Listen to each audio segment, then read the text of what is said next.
She always believed her twins died in a Christmas Eve fire, leaving her with grief and trauma no mother should ever have to bear.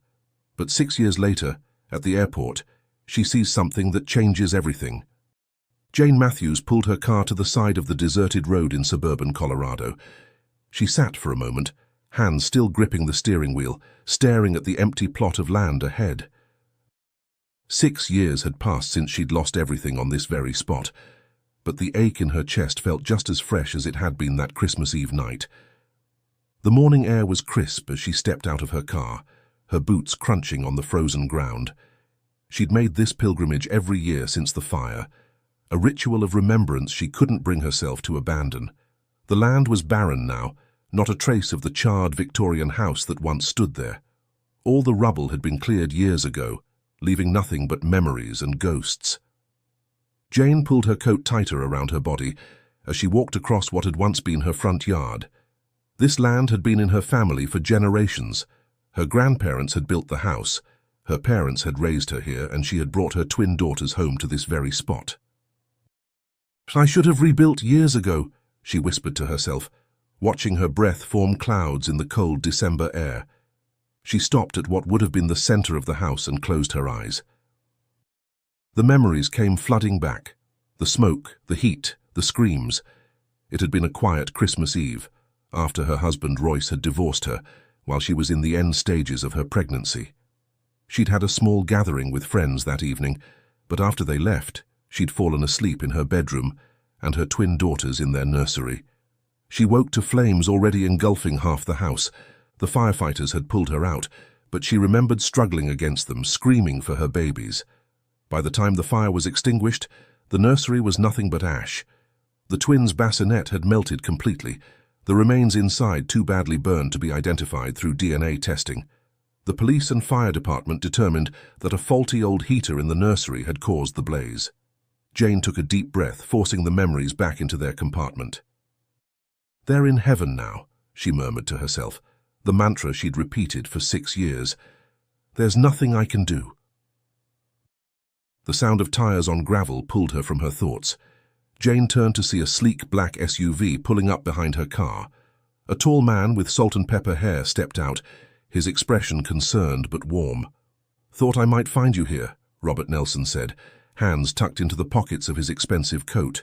Jane smiled weakly at her colleague and manager from Colorado Luxury Properties. "Am I that predictable?" "Only to those who know you well," he replied, walking over to stand beside her. "How are you holding up?" "I'm fine," Jane said automatically, then sighed. "Actually, I've finally made up my mind, Robert. I'm going to sell this land." Robert raised his eyebrows. "You're sure? After all these years of debating?" "It's time. I can't keep clinging to this place. With the money from the sale and what I've saved, I can finally start my own business." Robert nodded thoughtfully. "You know, with what you've saved, you could rebuild here, use it for your business or rent it out." Jane shook her head firmly. "I don't want to be entangled with this place anymore. The memories are too painful. And honestly, after seeing so many cases of careless renters in our line of work..." She trailed off. "I understand," Robert said softly. "You're probably right about the renters anyway. We've certainly seen our share of horror stories." They stood in silence for a moment, both looking at the empty space where a home once stood. Jane had known Robert since before the twins were born. He'd been her rock through everything: the divorce, the difficult pregnancy, and the aftermath of the fire. Their friendship had never developed into anything more romantic, despite their obvious compatibility. Jane simply couldn't move on, not with the weight of her loss still so heavy on her heart. "I still remember when I first got pregnant," Jane said quietly. "Royce wanted me to give up my career, become a full-time mother. When I refused him, he filed for divorce. I was 5 months along with the twins." Robert nodded, having heard the story before but listening patiently anyway.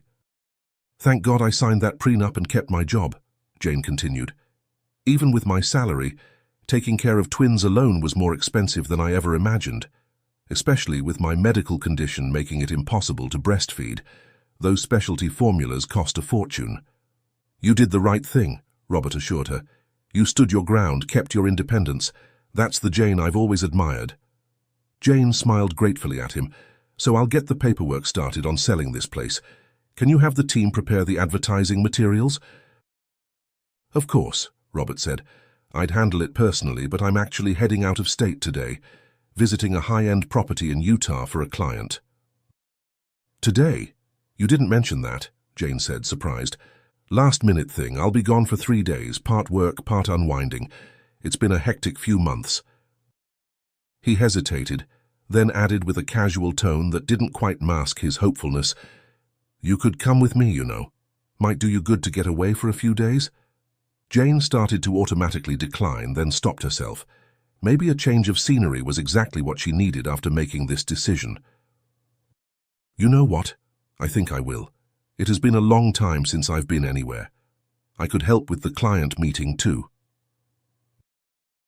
Robert's face lit up. "Perfect.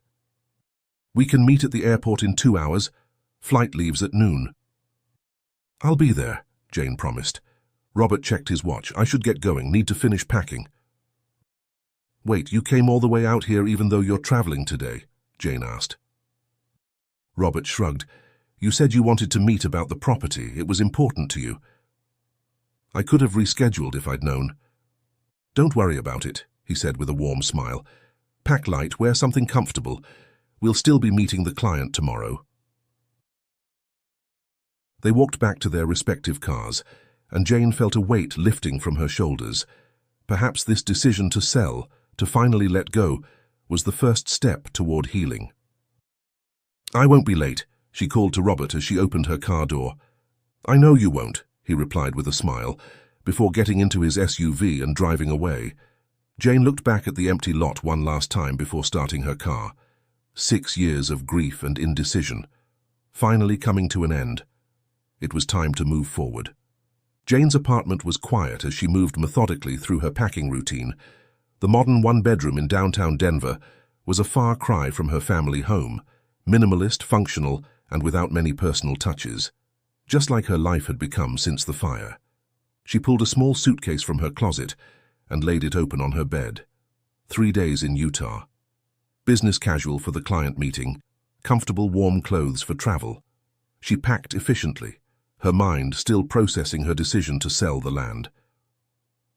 "It's the right choice," she said aloud to her empty apartment. "That chapter is closed." There was relief in the finality of it, mixed with an undercurrent of melancholy. That land had been her connection to her parents, her childhood, and most painfully to Millie and Daphne. But the truth was, that connection had been severed the night of the fire. Whatever new building rose on that plot couldn't restore what was lost. Jane zipped her suitcase and was about to head out when something stopped her. She walked to her dresser and opened the bottom drawer, the one she rarely touched. Inside was a small wooden box containing the few mementos she'd managed to salvage after the fire. Her fingers trembled slightly as she opened it. Inside, among other keepsakes, was an acrylic keychain with a photograph of her twins. They were only a month old in the picture, their tiny faces peaceful in sleep. Below the photo were their names, birth date, and weights: Millie Elizabeth Matthews, 5 pounds 3 ounces, and Daphne Grace Matthews, 5 pounds 7 ounces. Born May 10th, 6 years ago. Jane had ordered the keychain shortly after their birth, but had never attached it to her keys. It had felt too precious for everyday use. Now, after a moment's hesitation, she clipped it to the zipper of her purse. "Time to keep you closer," she whispered to the image of her daughters. She looked around her apartment one last time, making sure everything was in order. Her phone buzzed with a text from Robert. "On my way to the airport. See you soon." Jane replied quickly, gathered her belongings and headed out. As she drove to Denver International Airport, she felt something she hadn't experienced in years, a sense of anticipation, perhaps even hope. At the airport, she found Robert waiting at the designated meeting spot, his own small suitcase beside him. "Perfect timing," he said with a smile. "I just got a message from the office. They've already started working on the advertising materials for your property." "That was fast," Jane remarked. "I responded to their email on the way here. Everything's set in motion." The team knows a good listing when they see one. That location will sell quickly. They made their way through security and to the gate. As they settled into their seats on the plane, Jane found herself genuinely looking forward to the trip. It was just business, of course, but it felt good to have something different to focus on, something other than grief and memories. The flight to Salt Lake City was short and uneventful. Jane spent most of it reviewing the property details Robert had shared with her, while he caught up on emails beside her. The plane touched down at Salt Lake City International Airport with a gentle bump. Jane and Robert gathered their carry-on luggage and joined the stream of passengers disembarking. The modern terminal was bustling with pre-Christmas travelers, families reuniting, business people hurrying to make connections, holiday decorations adding festive splashes of color everywhere. "The client is picking us up tomorrow morning," Robert explained, as they walked through the jet bridge connector into the main terminal. "So we have the rest of today to settle in and prepare." Jane nodded, adjusting the strap of her purse where the twins' keychain now hung. "Which hotel are we staying at again?" "The Grand Summit. It's about 20 minutes from here." They continued through the terminal, riding the travelator that would take them toward the baggage claim area. Jane gazed absently through the glass windows that overlooked the lower level of the airport. That's when she saw them. Two little girls in matching pink winter coats were playing near the large windows by the baggage claim area. They looked about 6 years old, with honey blonde hair in identical ponytails. One was spinning in circles while the other tried to catch her, both giggling with the pure, unbridled joy of childhood. Jane smiled involuntarily at their antics. The girls were obviously drawing attention. Several travelers passing by were smiling at their exuberance. "Those girls are adorable," Jane remarked to Robert, pointing them out. Robert followed her gaze and nodded. They seemed to be having the time of their lives. "From their outfits, they must come from money," Jane observed. "Probably here on a family holiday." Jane looked around for the girl's guardian, curious about who was responsible for these lively twins. Her eyes found a woman standing a few feet behind them, elegant in an expensive-looking wool coat, her silver hair styled in a perfect bob. Jane froze. One of the little girls jumped onto a large blue suitcase and perched there triumphantly, laughing and raising her hands in the air like she'd conquered a mountain. The world seemed to stop spinning. Jane felt her breath catch in her throat as recognition dawned. The woman watching the girls was Lucia Calloway, her former mother-in-law. Without thinking, Jane tried to step backward on the moving travelator. "Jane, what are you doing?" Robert called, grabbing her arm. I have to," she stammered, still trying to move against the direction of the travelator. "You can't go backward, there are people behind us," Robert said, his voice concerned. A man behind them muttered, "Lady, what's your problem?" while someone else made a louder, ruder comment about airport etiquette. Jane reluctantly stopped fighting against the movement, her heart pounding as the travelator carried her farther from the scene. The moment they reached the end, she darted off and began hurrying back on foot. "Jane," Robert called, rushing after her, "what's going on?" She didn't slow down until she reached the spot where she could look down at the baggage claim area again. Her eyes frantically searched the crowd. "Jane," Robert said again, catching up to her, "talk to me. Did you recognize someone down there?" "It's Lucia," Jane whispered, her voice shaking. "Royce's mother, my ex-mother-in-law." Robert's expression shifted from confusion to concern. "Are you sure?" "Positive. And those girls?" Jane's voice trailed off, unable to verbalize the impossible thought forming in her mind. "The twins?" Robert asked gently. "Jane, that can't be. Your daughters died in the fire." Jane pressed her hands against the glass, still searching. "They're the right age, twin girls, with Lucia." "Maybe she's traveling with friends who have twin daughters," Robert suggested reasonably. "Or relatives. I don't see Royce anywhere, do you?" Jane scanned the crowded baggage claim area, looking for her ex-husband's tall figure and distinctive dark hair, but didn't spot him. She tried to steady her breathing, to think rationally. "You're right," she admitted. "It's probably a coincidence. It has to be." But something deep inside her wasn't convinced. She lingered for several minutes, watching Lucia and the girls as they collected their luggage from the carousel. "We should go," Robert finally said, checking his watch. "We'll pass by that baggage claim area on our way out. You can get a closer look then." Jane nodded reluctantly and followed him toward the escalators. As they descended, her mind raced with possibilities, most of them impossible, all of them unsettling. Why would Lucia be in Salt Lake City with twin girls? Could they possibly be her daughters? But she had seen the aftermath of the fire with her own eyes. The police had confirmed the remains found were human. It couldn't be them, it just couldn't. But as they approached the baggage claim area, Jane couldn't shake the feeling that something wasn't right.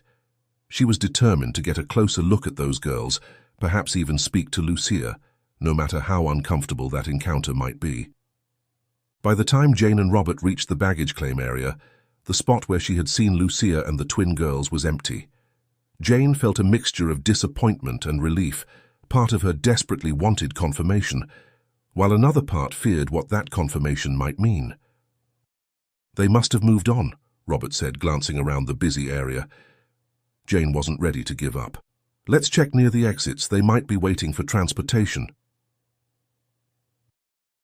They made their way toward the arrival exit doors, where passengers typically gathered to await pickup.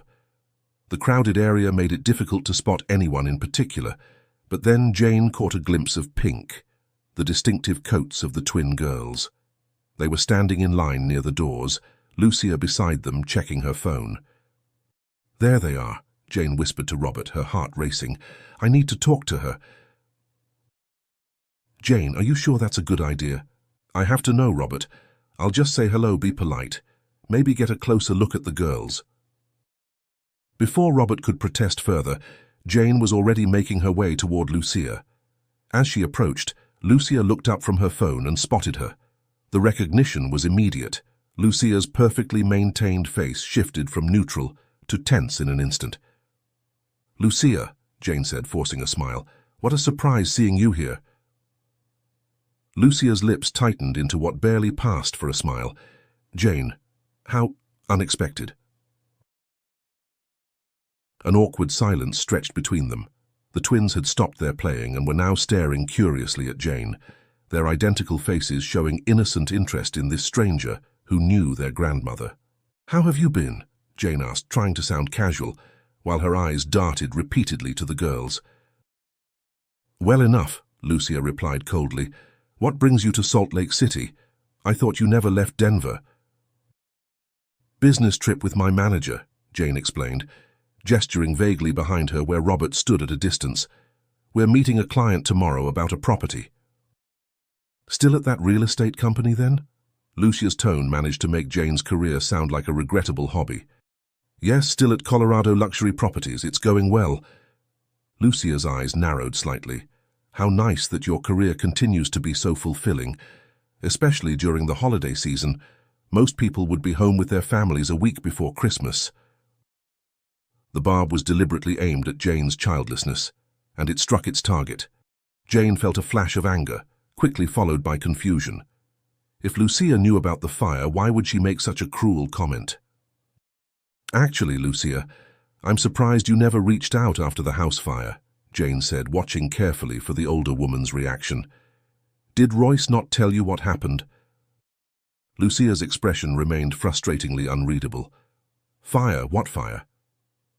"6 years ago, on Christmas Eve, my house burned down. My daughters died in the fire," Jane said, the words still painful to speak aloud after all this time. A flicker of something, surprise, concern, calculation, passed across Lucia's face. "Really? So you won custody and then failed to keep them safe?" Her voice was harsh. "They should have stayed with Royce, not in that old house." Jane was taken aback by the callousness of the response. Surely a grandmother would show more grief at learning of her grandchildren's deaths, even if she had disliked their mother. Trying to change the subject, Jane glanced again at the twins, who were now whispering to each other. "Are you here on holiday with friends? Or did Mark finally settle down?" she asked, referring to Royce's younger brother. Lucia's posture stiffened further. "That's really none of your business, Jane. I was just making conversation." "Girls, the line is moving," Lucia interrupted, turning away from Jane.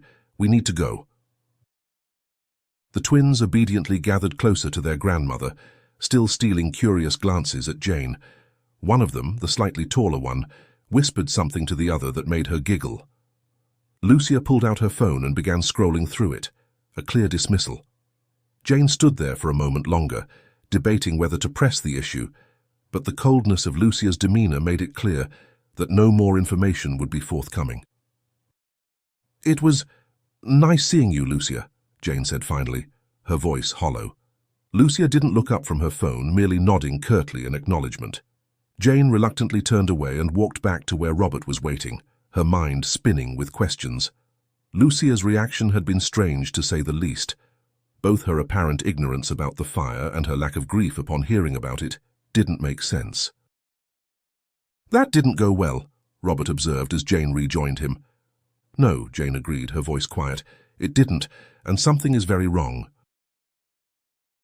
"She's still as cold as ever," Jane said, her voice tight with suppressed emotion, as they walked away from the baggage claim area. "She always disapproved of me, said I wasn't good enough for their precious family, just a working-class girl who didn't belong in their wealthy world." Robert guided her toward the exit, his hand supportive at her elbow. "What happened exactly?" "What did she say?" "That's the strange part," Jane replied, glancing back over her shoulder. "She acted like she didn't know about the fire or that the twins died. When I told her, she barely reacted, just made some snide comment about how I must have won custody and failed to keep them safe." "That doesn't make sense," Robert frowned. "Royce definitely knew about the fire, right?" "Of course he did. He even sent flowers to the memorial service, though he didn't attend. There's no way he wouldn't have told his mother. They were inseparable. He was the ultimate mommy's boy." They stepped outside into the crisp Utah air, joining the line for taxis. Jane couldn't stop thinking about Lucia's strange reaction. "And when I asked about the girls, she got defensive, said it was none of my business." Jane shook her head. "The normal reaction to hearing your grandchildren died would be distress, wouldn't it? Even if you hated their mother." "Absolutely," Robert agreed. "It's beyond strange." Jane suddenly grabbed Robert's arm. "Look!" Across the pickup lanes, a sleek black luxury car had pulled up. A uniformed driver emerged and opened the back door. Out stepped Royce Calloway, tall, immaculately dressed, and unmistakable even after 6 years. "It's him," Jane whispered, her grip on Robert's arm tightening. They watched as Royce greeted Lucia with a kiss on the cheek, then knelt down to embrace the twin girls, who ran to him excitedly. The family tableau was picture-perfect, wealthy, beautiful, and complete. Without thinking, Jane started forward, intent on confronting her ex-husband. Robert caught her arm, pulling her back. "Let me go," she hissed. "I need to talk to him." "Jane, stop and think," Robert urged. "If you confront him here, what's going to happen? They'll just drive away and you'll lose track of them completely." Jane paused, seeing the logic in Robert's words. "Then what do we do?" "We follow them," Robert said decisively. "Get in a taxi, maintain some distance, and see where they're going. That's our best chance of figuring out what's happening." Jane nodded, her racing heart slowing slightly. "You're right, let's go." They hurried to the front of the taxi line, where a driver was just opening his trunk for another passenger. "Excuse me," Robert called, approaching the next taxi in line. "We need your help." The middle-aged driver looked at them warily. "Where to?" "We need you to follow that black car," Jane said, pointing to Royce's luxury sedan. "The Lincoln, but keep your distance." The driver frowned. "Lady, this isn't a movie. I don't do that kind of thing." "Please," Jane begged. "I'll pay double your fare. It's important." "Is this dangerous?" the driver asked, his expression skeptical. "Because I'm not getting involved in anything illegal." "Nothing dangerous," Robert assured him. "We just need to see where they're going, that's all." The driver considered for a moment, then sighed. "Double fare up front. And I'm turning around if anything looks suspicious." "Deal," Jane said immediately, pulling out her wallet. They climbed into the taxi, Jane's eyes never leaving the black Lincoln as Royce's driver loaded the luggage into the trunk. Soon, both vehicles were on the move. Jane and Robert's taxi maintaining a discreet distance behind Royce's car. "I'm sorry about this," Jane said to Robert as they left the airport behind. "You didn't sign up for family drama when you invited me along." "Don't apologize," Robert replied. "I'm glad I'm here with you." Jane looked at him gratefully. "I know you had plans tonight. You mentioned meeting the client for dinner." Robert looked surprised. "How did you know that?" "I didn't tell you." "You said we were meeting them tomorrow at the property site," Jane explained. "I assumed there was some preliminary meeting tonight." "Well, yes," Robert admitted. "Dinner at 8 o'clock, but I can reschedule. This is more important." Jane checked her watch. It was just past 3 p.m. "It's early still. Maybe we'll have this sorted by then." But as they continued to follow Royce's car, it became clear their destination wasn't nearby. The Lincoln headed away from downtown Salt Lake City toward the suburbs and eventually the outlying areas with larger, more secluded properties. "They're going pretty far out," the taxi driver commented after they'd been driving for almost an hour. "Your fare's adding up." "It's fine," Jane assured him, though she was beginning to worry about just how far they were going. The taxi's meter continued to climb as they followed Royce's car onto increasingly exclusive roads lined with grand houses set far back from the street. "I didn't expect them to come all this way," Robert murmured, checking his watch. "It's almost 4:30 now." Jane nodded, her eyes fixed on the Lincoln ahead. "We've come too far to turn back now." Finally, Royce's car turned through an ornate gate into a long, tree-lined driveway leading to an impressive mansion. The taxi stopped a distance away on the main road. "That's as far as I go," the driver announced. "Can't follow them onto private property." "That's fine," Jane said, fumbling for her wallet. She handed him double the amount on the meter, as promised. "Thank you for your help." The driver counted the money and nodded. "Good luck with whatever this is." As the taxi drove away, Jane and Robert found themselves standing at the roadside, staring up at the distant mansion where Royce and his family had disappeared. "What now?" Robert asked quietly. "I don't know," Jane admitted. "But those girls... Robert, they could be my daughters. I need to be sure."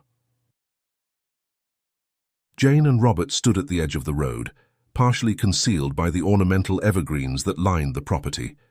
The mansion was impressive even from a distance, a sprawling stone structure with multiple wings and manicured grounds. They watched as Royce's car disappeared around a circular driveway.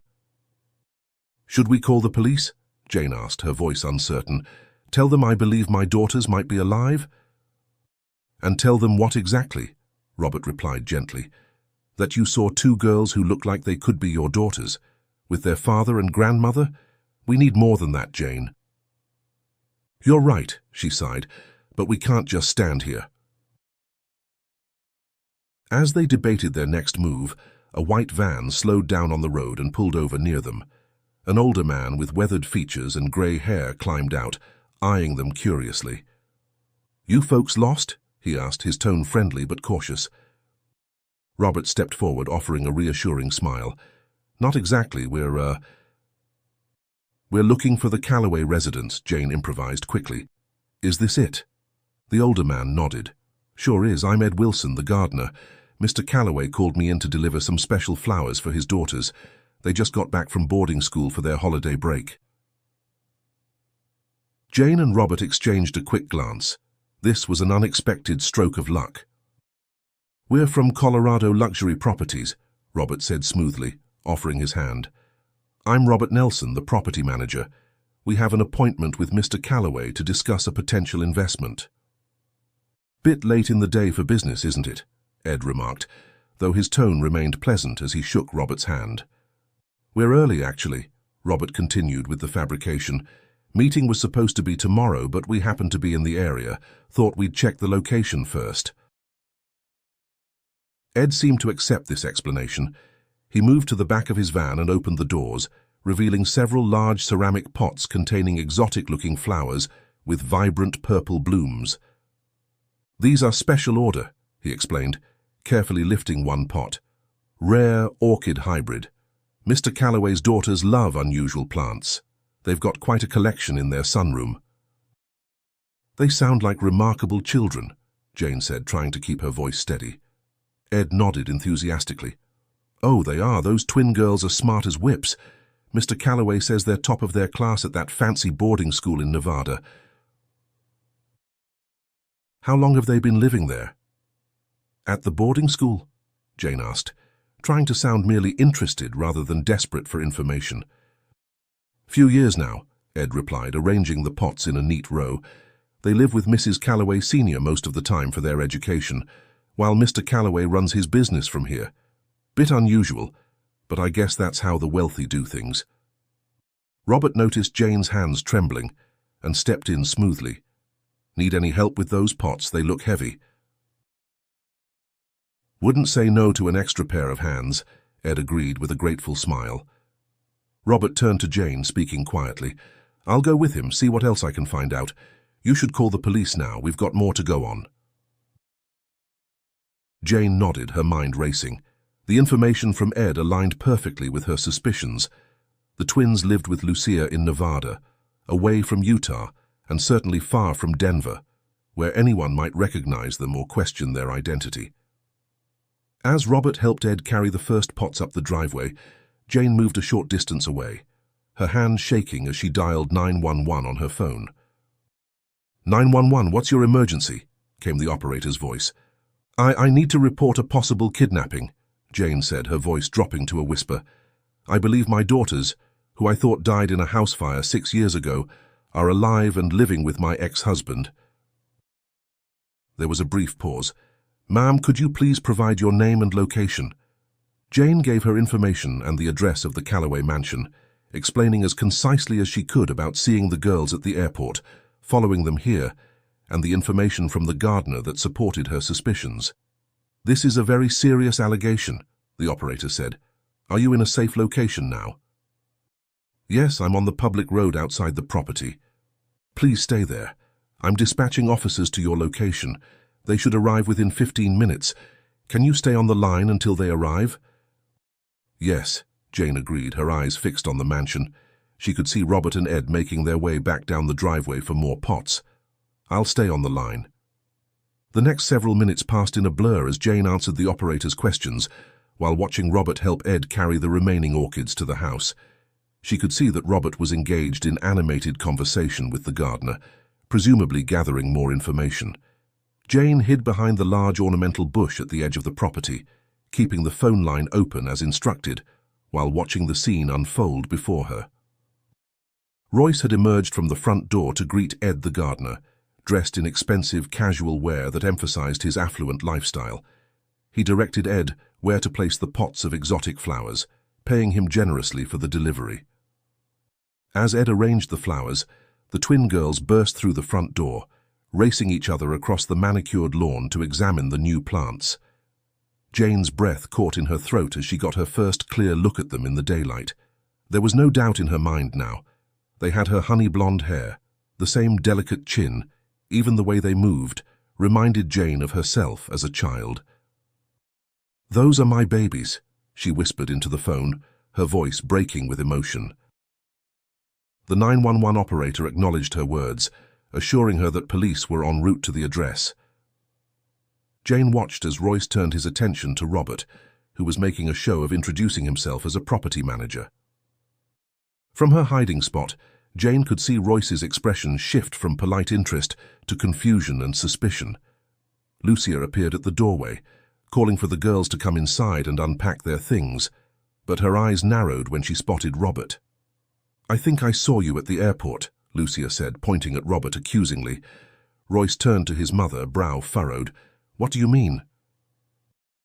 I saw him with... Lucia hesitated, then finished with certainty. With Jane.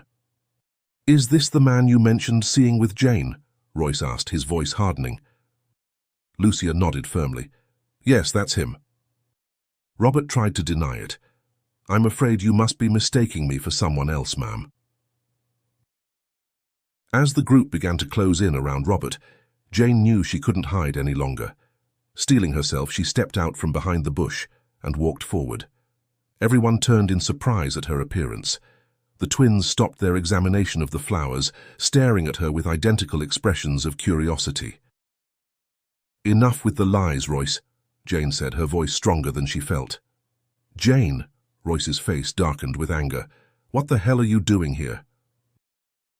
She pointed at the girls, who were now watching the unfolding drama with wide eyes. "Those are my daughters, my Millie and Daphne." Royce laughed harshly. "You're crazy. These are Evie and Castella, my daughters with Laura." "You're making that up," Jane countered, taking a step closer. "I don't believe you. It's too coincidental." Lucia cursed under her breath and hurried to the girls, putting her arms around their shoulders. "Come, darlings, let's go to the backyard and see the koi pond." She began steering them away from the confrontation. "You need to leave," Royce said coldly to Jane, "before I call my security team." "I know what you did," Jane replied, her voice rising. "You've been hiding them in another state with your mother so no one would recognize them. You sent men to burn down my house that night, didn't you? That's why the fire started in the nursery. It wasn't an accident." Royce's face contorted with rage. "You've been imagining things for too long, Jane. You have no proof of anything. Now get off my property before I have you removed." When Jane stood her ground, Royce's expression turned dangerous. "You'll regret this." He made a subtle hand gesture, and 4 large men in dark clothing emerged from around the side of the house, moving with purposeful strides toward Jane and Robert. "Leave the property now," one of them ordered. "We're not going anywhere," Jane replied, her voice shaking but determined. At Royce's nod, the security guards moved in. 2 of them grabbed Jane roughly by the arms while the others seized Robert. When Robert tried to break free, one of the guards wrenched his arm behind his back with excessive force. There was a sickening pop, and Robert cried out in pain. "Stop it! You're hurting him!" Jane screamed, struggling against the men who held her. Royce appeared unmoved by Robert's obvious pain. "Take them to the back room and make sure they stay quiet," he instructed the guards coldly. The men began dragging Jane and Robert toward the house. Despite his dislocated arm, Robert continued to struggle, managing to land a punch on one of the guards with his good arm. His effort was futile. The guard merely shoved him harder, causing Robert to stumble. In the distance, the wail of police sirens became audible. Royce's head snapped up, his face contorting with fury as he turned to Jane. "You called the police?" he snarled. "You'll regret this, Jane. You have no proof. None exclamation mark." The guards paused, looking to Royce for instructions as the sirens grew louder. In the confusion, Jane spotted the twins running back toward the commotion, with Lucia following behind, calling frantically for them to return. The girls seemed drawn to the sound of police car, their young faces a mixture of fear and curiosity. Despite the pain, Robert made another attempt to break free, using his good arm to try to push away the man holding him. The guard easily subdued him again, but the struggle had captured the twins' attention. Jane seized the moment. "Girls!" she called out desperately. "I'm your mother, your real mother. Your father has been lying to you all this time." "Don't listen to her," Lucia shouted, trying to catch up to the twins. "She's a crazy woman." The girls froze in place, clearly frightened by the violence they were witnessing. They looked from Lucia to Jane to their father, confusion evident in their identical faces. The police sirens were now directly outside the property. Blue and red lights flashed through the trees as patrol cars pulled up to the gate. "Everyone stay where you are," commanded an authoritative voice as uniformed officers streamed onto the property, hands on their weapons. The security guards released Jane and Robert immediately, stepping back with their hands visible. Robert clutched his injured arm, his face pale with pain, but his eyes fixed on Jane with concern. "Police, don't move!" shouted the lead officer as they approached the tense scene. "What's happening here?" demanded the first officer, who introduced himself as Captain Reeves, his hand resting cautiously on his holstered weapon. Jane stepped forward. "I'm the one who called. These men," she pointed to the security guards, "assaulted us on Mr. Calloway's orders. My friend needs medical attention." The officer signaled to his colleagues, one of whom approached Robert to assess his injury, while others positioned themselves between the various parties. "Ma'am, can you explain why you called 911? The officer asked Jane. "Those girls," Jane pointed to the twins who were now being held protectively by Lucia, "are my daughters. I thought they died in a house fire 6 years ago, but they're alive. My ex-husband took them and faked their deaths." Captain Reeves turned to Royce. "Sir, we need to see that documentation immediately." "Of course," Royce agreed, his composure returning. "It's inside, and while you're at it, I want this woman charged with trespassing and harassment." "We'll sort all that out," Captain Reeves replied evenly. "First, I'd like one of my officers to accompany you to retrieve those documents." Royce nodded stiffly and headed back toward the house with an officer in tow. "And someone get medical attention for this man," Captain Reeves added, noticing Robert's injury. A paramedic who had arrived with the additional police units approached Robert to examine his arm. Jane stood trembling, watching as Lucia continued trying to usher the twins inside. The girls were clearly reluctant, still looking back at the scene with a mixture of fear and curiosity. "Captain," Jane said urgently, "those are my daughters. They were stolen from me. Someone set fire to my house to cover it up." Captain Reeves regarded her carefully. "That's a very serious accusation, ma'am. Do you have any evidence?" Jane pulled out the keychain again. "This is them as babies. Their names are Millie and Daphne. They were born on May 10th, 6 years ago. Their weights were 5 pounds 3 ounces and 5 pounds 7 ounces. Captain Reeves examined the keychain photo and handed it to Sergeant Miller. "We'll look into this, but I need you to understand, if what Mr. Calloway shows us checks out, there's little we can do without a court order for DNA testing." "Please," Jane begged, "just don't let them leave with the girls." Captain Reeves nodded grimly. "No one's going anywhere until we sort this out." The paramedic finished examining Robert's arm. "Dislocated shoulder," he announced. "We need to take him to the hospital to have it properly set." "I'm not leaving," Robert insisted through gritted teeth. "Not until we know Jane's daughters are safe." Jane squeezed his good hand. "You should go. This isn't your fight." "I'm staying," Robert said firmly. Before Jane could argue further, Royce returned with the officer carrying a folder of documents. Captain Reeves took them and began reviewing the contents. "Birth certificates," he murmured. "School records, medical files, everything seems in order." Jane's heart sank. "They're forged. They have to be." "The birth certificates are from Nevada," Captain Reeves noted. "Says they were born at Desert Springs Hospital in Las Vegas." A flicker of hope ignited in Jane's chest. "My daughters were born at University Hospital in Denver. Call them. They'll have records of my delivery." Captain Reeves considered this, then nodded to one of his officers. "Make the call. Check if she gave birth to twin girls at University Hospital in Denver on May 10th, 6 years ago." The officer stepped away to make the call, while Captain Reeves continued examining the documents. "These medical records are comprehensive," he remarked. "Vaccinations, checkups, dental visits." "All forgeable," Jane insisted. The tension was palpable as they waited for the officer to return. Robert stood beside Jane, his face pale with pain but his presence unwavering. Royce maintained his composure, though Jane could see the strain in his eyes. Lucia had finally managed to get the twins inside the house, away from the unfolding drama. Finally, the officer returned, his expression giving nothing away. He spoke quietly to Captain Reeves, who nodded thoughtfully.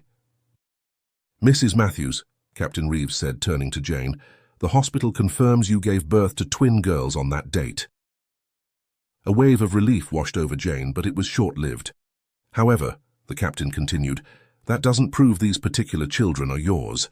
The documentation Mr. Calloway has provided appears legitimate." "It's not," Jane insisted. "The details on my keychain, the birth weights, the exact time of birth, those would match the hospital records. Ask them to check." Captain Reeves dispatched the officer to make another call, this time to the Nevada Desert Springs Hospital. Meanwhile, another officer approached and whispered something in the captain's ear.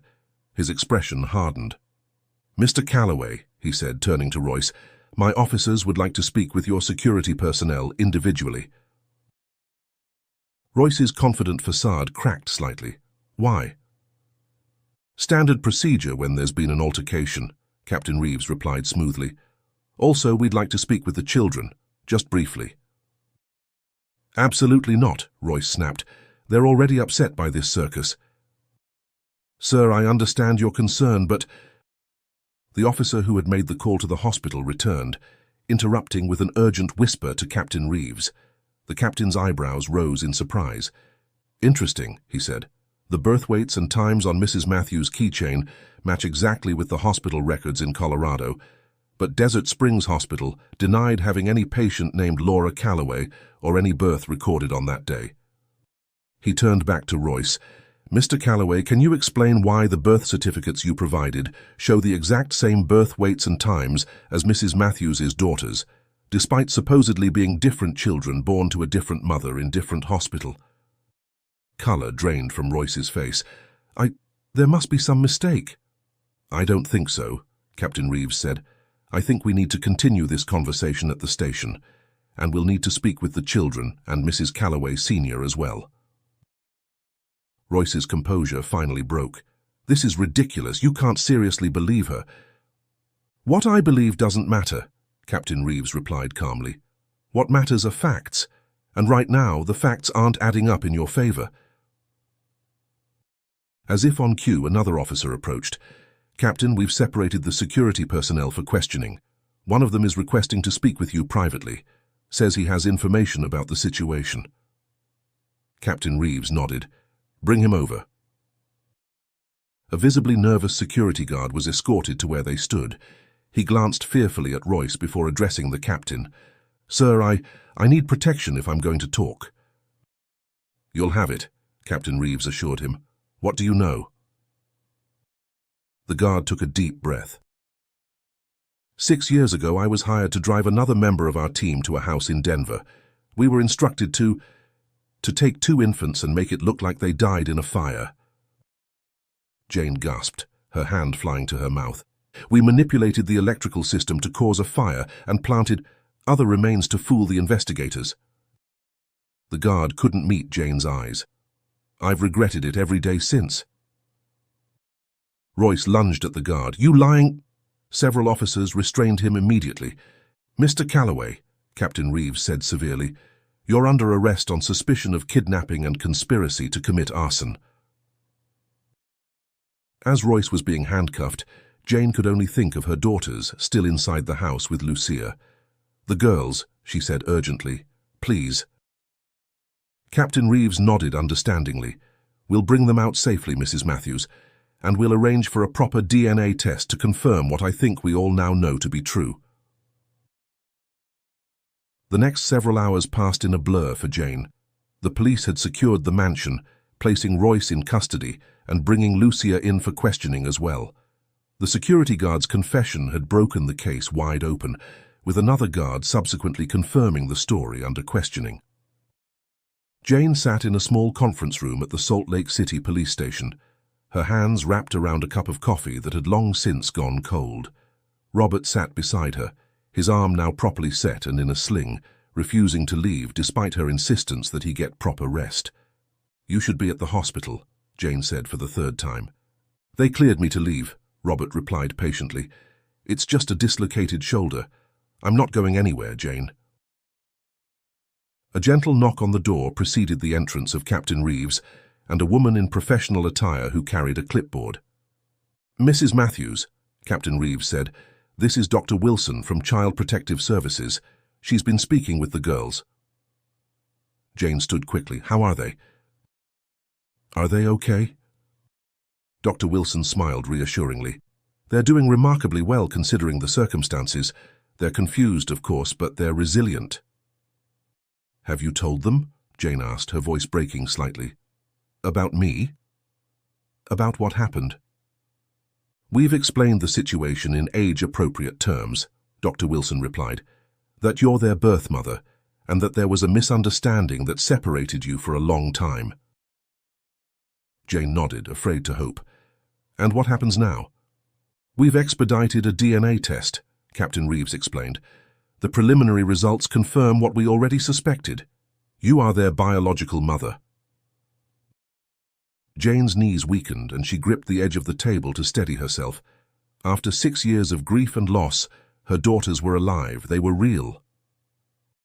Legally, Dr. Wilson continued, there will be processes to follow, but given the circumstances and the evidence against Mr. Calloway and Mrs. Calloway Sr., the courts will likely restore your parental rights quickly. When can I see them? Jane asked, hardly daring to believe this was happening. Dr. Wilson checked her clipboard. They've actually asked to meet you. If you're ready, we can arrange that now.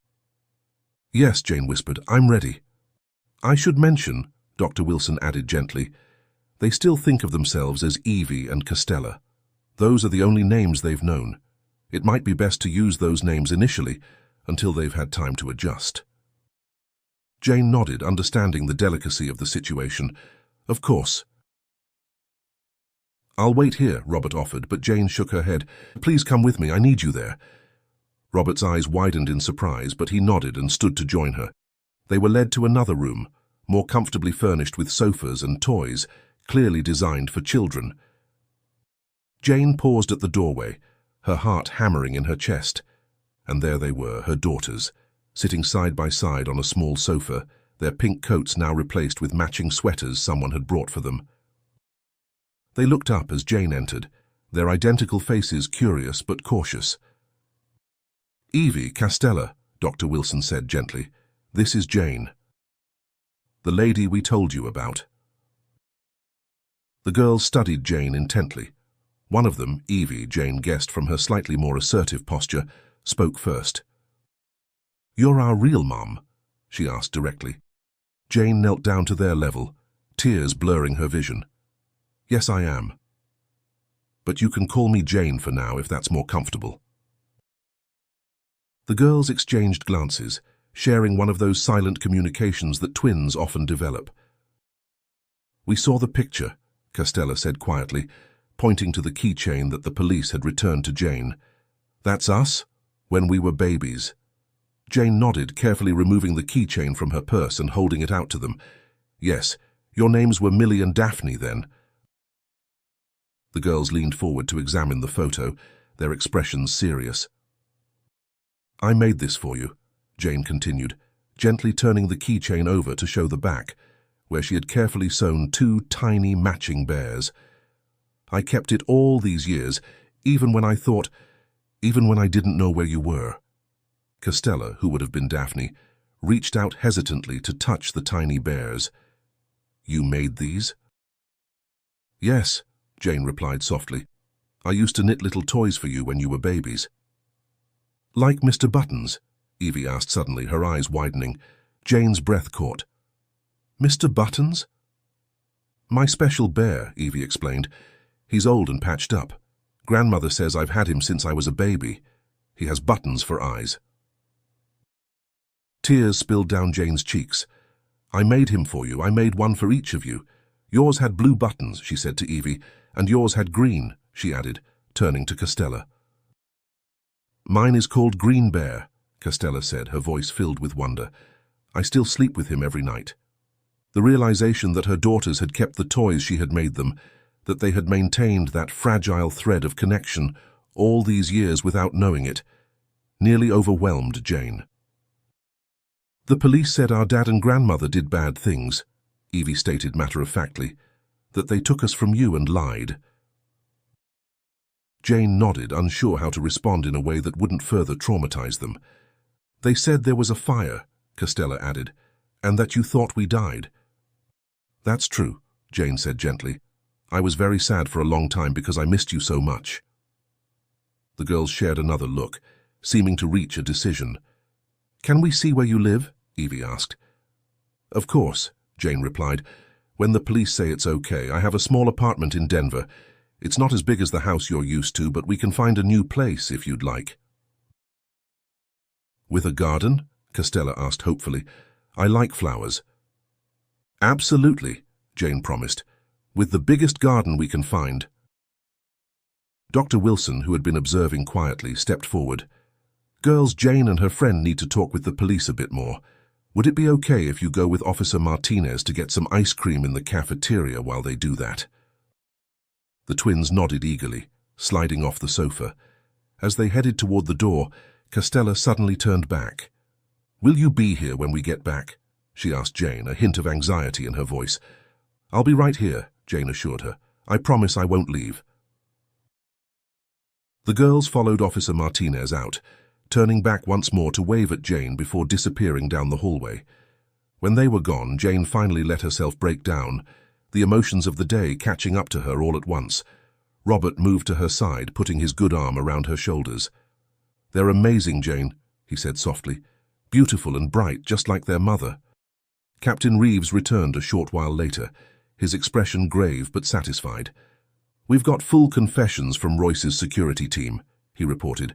"Apparently, after your divorce, Royce decided he wanted the girls after all, but on his terms, with you out of the picture. He hired men to stage the fire and take the children. Lucia was in on it from the beginning. She never approved of you and saw this as a way to have her grandchildren in the family while removing you from their lives." "What will happen to them?" Jane asked, not out of concern but needing to know her daughters would be safe. "They'll face multiple felony charges, kidnapping, arson, conspiracy, fraud. Given the severity and the evidence against them, they'll likely serve substantial prison terms." Jane nodded, feeling no satisfaction, only relief that this nightmare was nearly over. "What happens now?" she asked. "With the girls?" "There will be hearings, of course," Captain Reeves explained. "But given the circumstances, the court will likely grant you temporary custody immediately, pending the formal restoration of your parental rights." "How soon can we go home?" Jane asked. "We'll need you to remain in Utah for a few more days to complete the investigation," Captain Reeves replied. "But after that, assuming everything continues to go smoothly, you should be able to return to Colorado with your daughters." Robert, who had been quietly supportive throughout, spoke up. "Jane, we'll need to cancel my client meeting tomorrow." Jane had completely forgotten about the business trip that had brought them to Utah in the first place. "Oh, Robert, I'm so sorry about that." "Don't be ridiculous," Robert replied with a smile. "Some things are far more important than property deals." Captain Reeves cleared his throat. "I'll leave you two to make your arrangements. We'll let you know when the girls are ready to see you again." After the captain left, Jane turned to Robert, suddenly overwhelmed by everything he had done for her. "I don't know how to thank you," she said. "You've been incredible through all of this. Getting hurt, missing your meeting." Robert shook his head. "Jane, watching you find your daughters after all this time, that's worth a dislocated shoulder and 100 missed meetings. And I think, if you agree with me, we should tell the team to pull your land from the listings since you promised that girl the biggest garden. This changes things. I'd support you in rebuilding the house." He smiled. Jane studied his face, seeing the genuine care in his eyes. For 6 years she had kept people at a distance, unable to move forward while weighed down by grief. But now, with her daughters miraculously returned to her, she felt something she hadn't experienced in a long time, hope for the future. Jane nodded and pulled a tiny set of smile. "I agree with you." Then she paused. "What do you think it will be like?" she asked softly. "Raising twin 6-year-olds who barely know me." "Challenging," Robert answered honestly. "There will be difficult days ahead. They've had their world turned upside down, but they seem remarkably resilient, and they have you for a mother. I think you'll all be okay."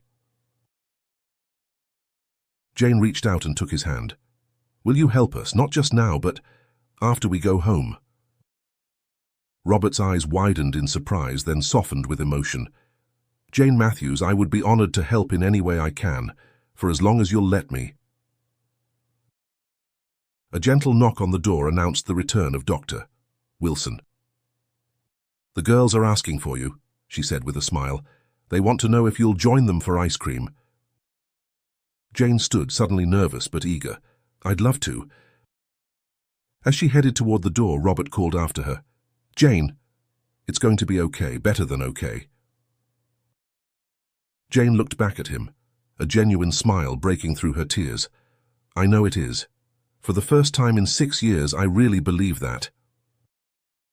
She walked down the hallway to where her daughters waited, her heart full of gratitude for the miracle that had brought them back to her. and hope for the life they would build together. 6 years ago, on a cold Christmas Eve, she had lost everything she held dear. The twins she had carried, birthed and loved so fiercely, had been torn from her through an act of cruelty she still couldn't fully comprehend. But they were alive. After years of believing she would never hear their laughter or see them grow, she had been given a miracle. Jane paused at the doorway, watching her daughters for a moment before they noticed her.